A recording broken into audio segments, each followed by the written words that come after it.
পাকিস্তানের সর্বোচ্চ আদালতে অযোগ্য ঘোষিত হয়ে পদত্যাগ করলেন দেশটির প্রধানমন্ত্রী নওয়াজ শরীফ। বিহারে শুরু হয় জেডিইউ ও বিজেপির রাজ, আস্থা ভোট জিতলেন নীতিশ কুমার। বিজেপিতে যোগ গুজরাটের 3 কংগ্রেস বিধায়ককে, তাদের মধ্যে একজনকে আবার আগামী মাসে রাজ্যসভা নির্বাচনে কংগ্রেসের আহমেদ প্যাটেলের বিরুদ্ধে প্রার্থী করার কথা ঘোষণা করেছে বিজেপি। বিজ্ঞাপন বিরতির পর স্বাগত। এখন খবর বিস্তারিত। পাকিস্তানের সর্বোচ্চ আদালতে অযোগ্য ঘোষিত হয়ে পদত্যাগ করেন দেশটির প্রধানমন্ত্রী নওয়াজ শরীফ। শুক্রবার পানামা পেপারস কেলেঙ্কারির মামলায় নওয়াজের বিরুদ্ধে চূড়ান্ত রায় ঘোষণার কিছু সময় পর তিনি পদত্যাগ করেন। পাকিস্তানের সর্বোচ্চ আদালতে অযোগ্য ঘোষিত হয়ে পদত্যাগ করলেন দেশটির প্রধানমন্ত্রী নওয়াজ শরীফ। শুক্রবার পানামা পেপারস কেলেঙ্কারি মামলায় নওয়াজের বিরুদ্ধে চূড়ান্ত রায় ঘোষণার কিছু সময় পর তিনি পদত্যাগ করেন। প্রধানমন্ত্রী দফতরের বরাত দিয়ে পাকিস্তানের কয়েকটি সংবাদ মাধ্যম এই খবর নিশ্চিত করেছে। এর আগে আদালতের 1 নম্বর কক্ষে নওয়াজের বিরুদ্ধে রায় ঘোষণা করা হয়, যদিও এই মামলায় শুনানি হয়েছিল 2 নম্বর কক্ষে। বিচারপতি আসিফ সাইদ খুশার নেতৃত্বে সুপ্রিম কোর্টের 5 সদস্যের বেঞ্চ মামলার রায় ঘোষণা করেন। গত এপ্রিলে বেঞ্চটির বিচারপতিরা বিভক্ত রায় দেওয়ায় সাময়িকভাবে উতরে গিয়েছিলেন নওয়াজ। রায়ের নির্দেশ বাস্তবায়ন করে তার বিরুদ্ধে কমিশন গঠনের মধ্য দিয়ে নতুন করে তদন্ত শুরু হয়। নওয়াজ ও তার পরিবারের সদস্যরা তাদের নামে থাকা বিপুল পরিমাণ সম্পদের উৎস জানাতে ব্যর্থ হন। তদন্ত প্রতিবেদন আমলে নিয়ে আদালত ওই রায় দেন। এছাড়া নওয়াজ ও তার পরিবারের সদস্যদের বিরুদ্ধে ফৌজদারি তদন্ত শুরু করারও নির্দেশ দিয়েছেন আদালত। বিচারপতি আসিফ সঈদ খুশা রায় ঘোষণা করেন। সর্বসম্মতিক্রমে ঘোষিত রায়ে বলা হয়, প্রধানমন্ত্রী নওয়াজ পার্লামেন্ট ও আদালতের সঙ্গে প্রতারণা করেছেন। তিনি তার দফতরের জন্য উপযুক্ত বলে গণ্য হননি। সংবাদ মাধ্যম ডন জানায়, এই রায়ের মধ্য দিয়ে প্রধানমন্ত্রী তার পদ ধরে রাখার ক্ষেত্রে অযোগ্য বলে বিবেচিত হয়েছেন। নওয়াজের পাশাপাশি তার মেয়ে মরিয়ম এবং ছেলে হাসান ও হুসেন নওয়াজ, জামাতা ক্যাপ্টেন মোহাম্মদ সাফতার এবং অর্থমন্ত্রী ইসাকদারের বিরুদ্ধেও মামলা শুরুর সুপারিশ করা হয়েছে। ইসাকদারকেও তার পদের জন্য অযোগ্য ঘোষণা করা হয়েছে। अपनी हर जिम्मेदारी पूरी करेगी और जमहूरी निज़ाम का सही तरीके से चलना, जमहूरी तरीक़ेकार से चलना बहुत ज़रूरी है। और इंशाअल्लाह ताला हम अपनी भरपूर किरदार अदा करेंगे कि पाकिस्तान की जमहूरियत बेहतर से बेहतर हो। और अब क्योंकि अब रूल ऑफ लॉ आ रहा है, अब कानून के शिकंजे में बड़े बड़े लोग आ रहे हैं, तो मुझे यकीन है कि ये जमहूरियत के लिए सबसे बेहतरीन मौका है। मैं तमाम लोगों को मुबारकबाद देता हूँ, एक दफा फिर मुबारकबाद देता हूँ। आपको बहुत की हैं इनके लोगों ने जो भी बातें की हैं। आज वो कानून के सामने उनको सर झुकाना पड़ेगा, कानून के सामने सर झुकाना पड़ेगा। आज सुप्रीम कोर्ट का वाज़े ऑर्डर है, वाज़े के इमीडिएट इफेक्ट के साथ, यानी कि फौरन इलेक्शन कमीशन नोटिफिकेशन इशू कर दे और नवाज शरीफ साहब को बरतरफ कर दिया जाए। ব্যুরো রিপোর্ট, খবর ত্রিপুরা। বিহারে শুরু জেডিইউ বিজেপি রাজ, আস্থা ভোট জিতলেন নীতিশ কুমার। 4 বছর পর ফের নীতিশ বিজেপির হাত ধরলেন। বিহারে আস্থা ভোট জিতে নিল সদ্য গঠিত জেডিইউ এবং বিজেপি জোট। তারা পেয়েছে 131 জনের সমর্থন। বিরোধী আরজেডি এবং কংগ্রেসের ঝুলিতে পড়েছে 108টি ভোট। 4 বছর পর ফের নীতিশ বিজেপির হাত ধরলেন। বিহার বিধানসভার মোট সদস্যের সংখ্যা 243। সরকার গঠনের জন্য 122 জন সদস্যের সমর্থন, ম্যাজিক সংখ্যা 122। আরজেডির 80 ও কংগ্রেসের 27 সব মিলিয়ে বিরোধীদের কাছে ছিল 160 জনের সমর্থন। উল্টো দিকে আস্থা ভোট নেওয়া জেডিইউর বিধায়ক সংখ্যা 71, বিজেপির 53 বিধায়ক ও অন্যান্য আরও 8 জনের সমর্থন ছিল তাদের দিকে। সব মিলিয়ে সহজেই ভোটে জিতেছে তারা। বিরোধী দলনেতা হয়েছেন জেডিইউ আরজেডি মন্ত্রিসভায় উপমুখ্যমন্ত্রী থাকা লালু পুত্র তেজস্বী যাদব। তিনি বলেছেন, যেভাবে নয়া সরকার গঠিত হলো তা ঠিক নয়। এভাবে সঙ্গী পাল্টানোর জন্য বিহারে মানুষ নীতিশকে মাফ করবেন না। উল্টো দিকে নীতিশের মন্তব্য, লালু পরিবারের সম্পত্তি রক্ষণাবেক্ষণের জন্য বিহারের জনতা তাকে নির্বাচিত করেননি। এর আগে আজ বিধানসভা বসলে জেডিইউর জোট সঙ্গী পাল্টানো নিয়ে তুমুল হট্টগোল হয়। আরজেডি গোপন ব্যালটে ভোট নেওয়ার দাবি জানায়। বিধানসভায় বক্তব্য রাখতে গিয়ে তেজস্বী নীতিশকে বলেন, হিম্মত থাকলে আমাকে মন্ত্রিসভা থেকে বরখাস্ত করতে পারতেন। বিধানসভার বাইরেও বিক্ষোভ প্রদর্শন করেন আরজেডি বিধায়করা। এদিকে সকালে মুখ্যমন্ত্রী পদে নীতিশের নিয়োগকে চ্যালেঞ্জ জানিয়ে দায়ের করা আরজেডির পিটিশন শুনানির জন্য গ্রহণ করেছে আদালত। তবে আস্থা ভোট স্থগিত করার আর্জি খারিজ করে দিয়েছে। মামলা শুনানি হবে সোমবার। जनता सबसे बड़ी अदालत होती है और जनता के प्रति प्रतिबद्धता हमारा है जनता की सेवा करने का, एक परिवार की सेवा करने का नहीं है। और ये राज मिलता है, यह योग यह सेवा राजभोग के लिए नहीं मिलता है, मेवा के लिए नहीं मिलता है। और जब स्थिति आ गई, मेरे लिए डिफेंड करना संभव नहीं था। ব্যুরো রিপোর্ট খবর ত্রিপুরা। বিজেপিতে যোগ গুজরাটে 3 কংগ্রেস বিধায়কের, তাদের মধ্যে একজনকে আবার আগামী মাসেই রাজ্যসভা নির্বাচনে কংগ্রেসের আহমেদ প্যাটেলের বিরুদ্ধে প্রার্থী করার কথা ঘোষণা করেছে বিজেপি। গুজরাট বিধানসভা নির্বাচনের আগে ফের ধাক্কা খেল কংগ্রেস। বৃহস্পতিবার কংগ্রেস ছেড়ে বিজেপিতে যোগ দিলেন 3 বিধায়ক, তাদের মধ্যে একজনকে আবার আগামী মাসে রাজ্যসভা নির্বাচনে কংগ্রেসের আহমেদ প্যাটেলের বিরুদ্ধে প্রার্থী করার কথা ঘোষণা করেছে বিজেপি। দলত্যাগ করা 3 বিধায়কই প্রাক্তন বিরোধী নেতা শঙ্কর সিং বাঘেলের ঘনিষ্ঠ বলে পরিচিত। কয়েকদিন আগে বাঘেলা কংগ্রেস ছেড়েছেন, তাকে অনুসরণ করে এই 3 বিধায়কও দল ছাড়লেন বলে মনে করছে রাজনৈতিক মহল। পদত্যাগী 3 বিধায়কের নাম বলবন্ত সিং রাজপুত, তেজস্বী বেন পাটেল এবং প্রহ্লাদ প্যাটেল। বলবন্ত আবার বিধানসভায় কংগ্রেসের মুখ্য সচেতক ছিলেন। তারা দল ছাড়ার কংগ্রেসের বিধায়ক সংখ্যা কমে হল 54। 3 বিধায়ক দলের সব পদ ও বিধায়ক পদ থেকে ইস্তফা দেওয়ার পরে গান্ধীনগরে বিজেপি দপ্তরে যান। সেখানে তখন ছিলেন বিজেপি সভাপতি অমিত শাহ। তার উপস্থিতিতে বিজেপিতে যোগ দেন এই 3 কংগ্রেস বিধায়ক। বাঘেলার আত্মীয় বলবন্ত রাজ্যসভায় প্রার্থী হয়েছেন। গুজরাট থেকে রাজ্যসভা নির্বাচনে অপর 2 বিজেপি প্রার্থী দলীয় সভাপতি ও কেন্দ্রীয় মন্ত্রী স্মৃতি ইরানি। ব্যুরো রিপোর্ট খবর ত্রিপুরা। স্ত্রী ও শ্যালকের হাতে নৃশংসভাবে খুন হল ভগ্নিপতি। মৃতের নাম বাবুল মিয়া, বাড়ি বিশালগড় থানার অন্তর্গত ঘনিয়ামারা এলাকায়। ঘটনা শুক্রবার বেলা 11টা নাগাদ। স্ত্রী ও শ্যালকের হাতে নৃশংসভাবে খুন হল ভগ্নিপতি। মৃতের নাম বাবুল মিয়া, বয়স 47, বাড়ি বিশালগড় থানার অন্তর্গত ঘনিয়ামারা এলাকায়। ঘটনা শুক্রবার বেলা 11টা নাগাদ। বাবুল মিয়া স্ত্রী ও শ্যালকের হাতে খুন হয়েছে এমন চাঞ্চল্যকর অভিমত ব্যক্ত করল মৃতের বোন সহ এলাকাবাসীরা। তারা জানায় বাবুল মিয়ার স্ত্রী বাংলাদেশে 2 বারের বিবাহিত গৃহবধূ, 1 কন্যা সন্তানও রয়েছে তার। গত কয়েক বছর আগে ঘনিয়ামারার যুবক বাবুল মিয়ার সঙ্গে সে 3য়বারের মতো বিবাহ বন্ধনে আবদ্ধ হয়। নতুন সংসারে তাদের আরও একটি সন্তানের জন্ম হয়। স্থানীয়রা জানায় তাদের সংসারে নিত্যদিনই ঝগড়াঝাটি লেগে থাকত। গৃহবধূ কয়েকবার পুনরায় বাংলাদেশে পালিয়ে যাওয়ার চেষ্টাও করে। এলাকাবাসীরা আরও জানায় গৃহবধূ জেসমিন আক্তার ভাই খুরশেদ আলম গতকাল রাতে তার বাড়িতে আসে।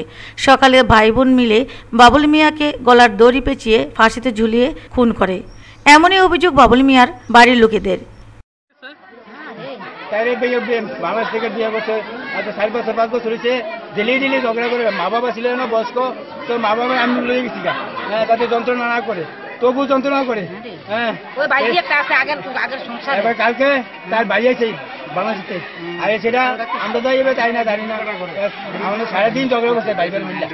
হ্যাঁ, আবার সকালে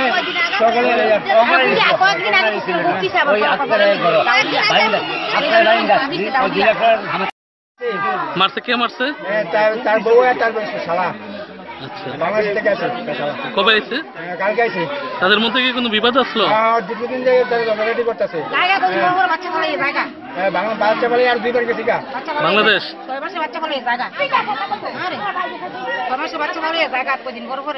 আচ্ছা, কি কারণে মানে এই ঝগড়ার উৎপত্তি?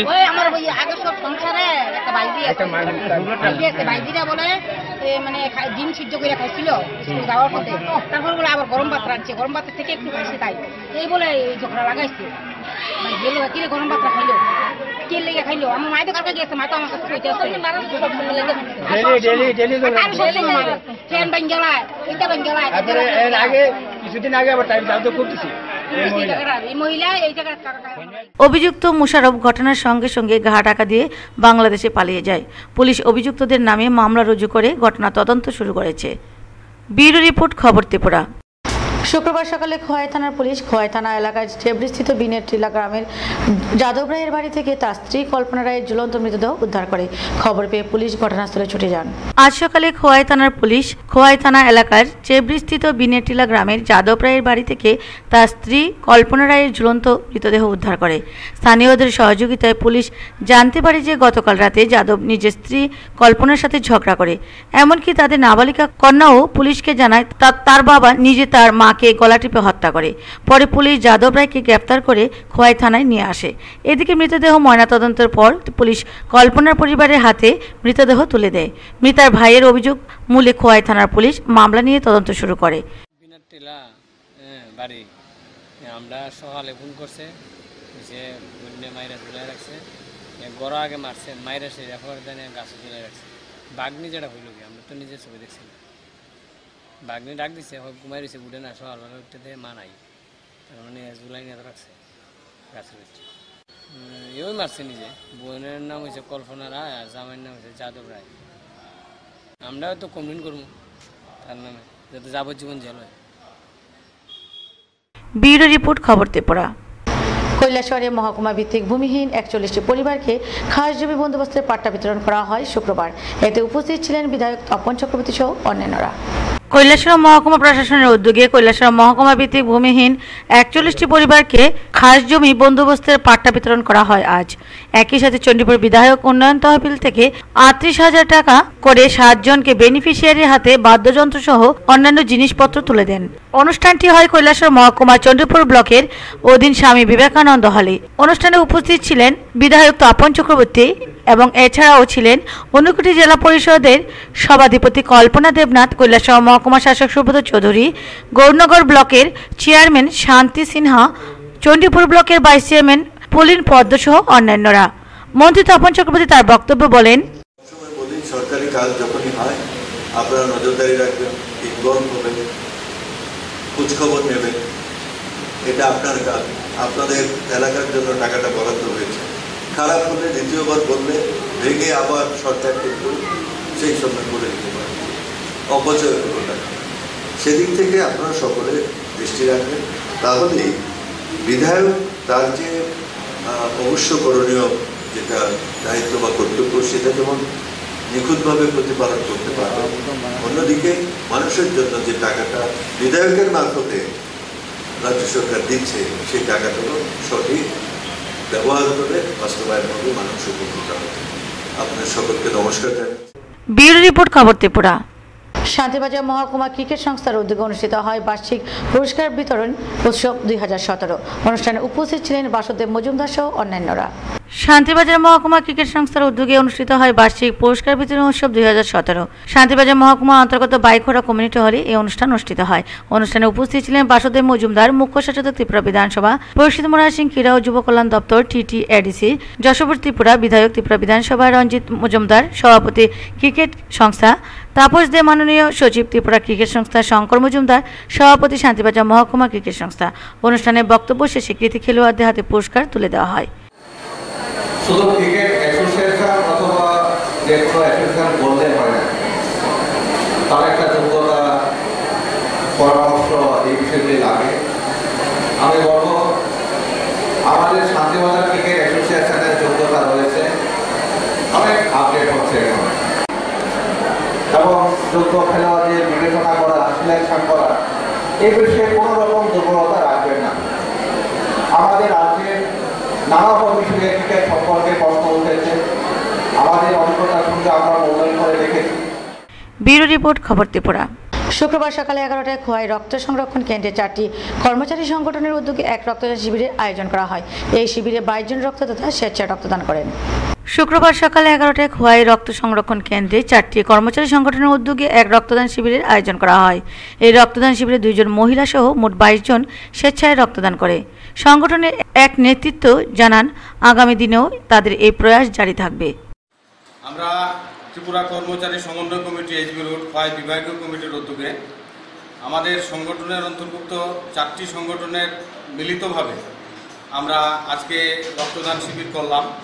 এই 4টি সংগঠনের মধ্যে আছে Tripura teachers association SB road, Tripura group D association, Tripura municipal employees association এবং ত্রিপুরা ওয়াটার সাপ্লাই কর্মী ইউনিয়ন। এই 4টি সংগঠনের উদ্যোগে আমরা 20 জন আজকে এখানে রক্ত দিয়েছি এবং এই 20 জনের মধ্যে 2 জন মহিলা ছিল। আমরা প্রতি বছর এইরকমভাবে আমরা কিছু সংগঠন মিলে আমরা বছরে সারা বছর রক্তদান শিবির করে যাচ্ছি। এটা আমরা মনে করি আমাদের যা দাবি দাওয়া, পেশাভিত্তিক যে লড়াই সংগ্রাম, তার পাশাপাশি সামাজিক দায়িত্ব পালনের ক্ষেত্রেও আমরা এই উদ্যোগটা আমরা গ্রহণ করেছি এবং খুব সফলভাবে আমরা এটা করতে পারছি। শিক্ষক কর্মচারীদের মধ্যেও এই বিষয়ে আমরা একটা ভালো সাড়া লক্ষ্য করছি। ব্যুরো রিপোর্ট, খবর ত্রিপুরা। উদয়পুর নেতাজি সুভাষ মহাবিদ্যালয়ে অবিজেপি নেতা কর্তৃক ছাত্রী নিগ্রহের ঘটনায় সুষ্ঠু তদন্ত ও দোষীকে গ্রেপ্তারের দাবিতে জেলার পুলিশ সুপারের নিকট প্রতিনিধিমূলক ডেপুটেশন প্রদান করল এসএফআই উদয়পুর বিভাগীয় কমিটি। এদিকে নিগৃহীত ছাত্রী বৃহস্পতিবার গোটা ঘটনার জবানবন্দি দেয় আদালতে। উদয়পুর নেতাজি সুভাষ মহাবিদ্যালয়ে অবিজেপি নেতা কর্তৃক ছাত্রী নিগ্রহের ঘটনায় সুষ্ঠু তদন্ত ও দোষীকে গ্রেপ্তারের দাবিতে জেলার পুলিশ সুপারের নিকট প্রতিনিধিমূলক ডেপুটেশন প্রদান করল এসএফআই উদয়পুর বিভাগীয় কমিটি। এদিকে নিগৃহীত ছাত্রী বৃহস্পতিবার গোটা ঘটনার জবানবন্দি দেয় আদালতে। তবে অভিযুক্ত ছাত্র অবিজেপির নেতা দীপঙ্কর দেবনাথকে আটক করতে পারেনি পুলিশ। যদিও বৃহস্পতিবার পুলিশের সামনে কলেজের অধ্যক্ষ ছাত্রকে ডেকে এনে কথাবার্তা বললেও পুলিশ অভিযুক্তকে গ্রেপ্তার করেনি। এই নিয়ে সাধারণ ছাত্রছাত্রীদের মনে ক্ষোভের সৃষ্টি হয়। উল্লেখ্য, গত ২৬ জুলাই কলেজের এক ছাত্রীকে কলেজের একটি রুমে একা পেয়ে কলেজের ছাত্র অবিজেপি নেতা দীপঙ্কর দেবনাথ প্রথমে কুপ্রস্তাব দেয়। ছাত্রীটি তা ঘৃণার সহিত প্রত্যাখ্যান করে বেরিয়ে আসার সময় হাত ধরে টান দিয়ে শ্লীলতাহানি করার চেষ্টা করে। ছাত্রীটি চিৎকার দিলে অন্যান্য ছাত্রছাত্রীরা দৌড়ে গিয়ে দীপঙ্কর দেবনাথকে ধরে অধ্যক্ষের রুমে নিয়ে আসে। নিগৃহীতা ছাত্রীটি গোটা ঘটনা লিখিতভাবে অধ্যক্ষকে জানালেও অধ্যক্ষ কোনো প্রকার উদ্যোগই গ্রহণ করেনি বলে অভিযোগ। পরবর্তী সময়ে ছাত্রীটি উদয়পুর মহিলা থানায় দীপঙ্কর দেবনাথের নামে মামলা দায়ের করে। বিকৃত মানসিকতার জঘন্যতম ঘটনার প্রতিবাদ জানায় এসএফআই ইউনিট। বুধবার এই ঘটনার প্রতিবাদে মিছিল সভা সংগঠিত করে এসএফআই ও টিএসইউ। বৃহস্পতিবার এসএফআই টিএসইউ উদয়পুর বিভাগীয় কমিটির এক প্রতিনিধি দল মিলিত হয় গোমতী জেলার পুলিশ সুপার বিজয় দেববর্মার নিকট। তারা দাবি জানায় গোটা ঘটনার সুষ্ঠু তদন্ত করে দোষী ছাত্র দীপঙ্কর দেবনাথকে অবিলম্বে গ্রেপ্তার করতে হবে। কলেজে সুষ্ঠু শিক্ষার পরিবেশ বজায় রাখতে ছাত্রীদের নিরাপত্তার প্রশ্নে অভিযুক্ত দীপঙ্কর দেবনাথকে দৃষ্টান্তমূলক শাস্তি প্রদানের জন্য, যাতে কোনো ছাত্র আগামী দিনে এই ধরনের বিকৃত মানসিকতার পরিচয় দিতে ভয় পায়। এই দিন ডেপুটেশনের প্রতিনিধি দলে ছিলেন ছাত্রনেতা প্রবীর দাস, মামুন সরকার, আফতাবুল সরকার, রামু সাহা, সুনন্দিতা মজুমদার, নূপুর কর ও জুই গোস্বামী। এদিকে নিগৃহীতা ছাত্রীকে উদয়পুর মহিলা থানার পুলিশ নিয়ে যায় আদালতে। বিচারক নিগৃহীতা ছাত্রীর কাছ থেকে গোটা ঘটনা শুনে। এদিকে আদালতে কর্মরত পুলিশ নিগৃহীতা ছাত্রীকে নানা কিছু বলে মানসিকভাবে হেনস্থা করে বলে অভিযোগ। কর্মরত মহিলা পুলিশরা বারবার নিগৃহীতা ছাত্রীকে বলতে থাকে হাতে টান দিলেই কি মামলা করতে হয় নাকি সহ নানা ধরনের কথা। এদিকে কলেজের ছাত্র সংসদ বৃহস্পতিবার ডেপুটেশন দেয় কলেজ অধ্যক্ষের নিকট। দাবি জানানো হয় কলেজের ছাত্রীদের পড়াশোনার সুষ্ঠু পরিবেশ রক্ষার স্বার্থে অভিযুক্ত ছাত্রের প্রতি কলেজ কর্তৃপক্ষের তরফে দৃষ্টান্তমূলক শাস্তির ব্যবস্থা গ্রহণের জন্য। নেতাজি সুভাষ মহাবিদ্যালয় ছাত্র সংসদের একজন সদস্য পাপিয়া দালালের উপর বিজেপির এবিভিপি শাখার একজন সদস্য দীপঙ্কর দেবনাথ নামে একটি ছেলে তাকে হেনস্থা করার চেষ্টা করে, শারীরিকভাবে নির্যাতন করার চেষ্টা করে। তার প্রতিবাদে আমরা গতকাল থানার মধ্যে তার নামে এফআইআর ডায়েরি করেছিলাম। আজকে এসপি সাহেবের নিকট তাকে দ্রুত অ্যারেস্টের দাবিতে আজকে আমরা ডেপুটেশন দিয়ে আমাদের ছাত্রী বোনের উপর যেভাবে ওই ছেলেটি আক্রমণ করেছে, ওই ছেলেটিকে অতি দ্রুত গ্রেপ্তার করে যাতে দৃষ্টান্তমূলক শাস্তি দেয়, তার জন্য আজকে আমাদের এই ডেপুটেশন। ব্যুরো রিপোর্ট, খবর ত্রিপুরা।